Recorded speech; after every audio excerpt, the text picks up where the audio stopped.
Cela étant dit, moi, je suis très heureux de l'arrivée de François Garriépi comme candidat du Parti québécois.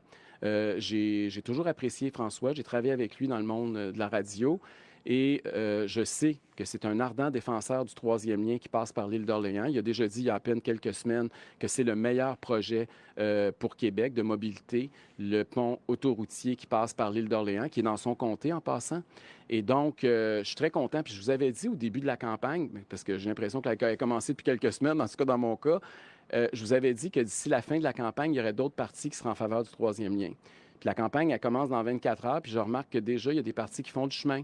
On remarque que, parce que rappelez-vous que quand Mme Guilbeault est arrivée avec ses cartables, là, il restait juste le Parti conservateur du Québec qui était en faveur d'un troisième lien dans la région de Québec. Hein? Tous les autres étaient opposés. Depuis ce temps-là, la CAQ est arrivée avec un projet. On le sait là, que Mme Fréchette veut tuer le projet. Le Bernard Drinville nous l'a expliqué. Mais cela étant dit, ils disent encore officiellement qu'ils sont pour un troisième lien, même si on ne sait pas par où il va passer puis combien il va coûter. On a le Parti libéral maintenant qui a un nouveau chef qui lui-même est un gars qui est en faveur du troisième lien, alors que son parti a été historiquement contre.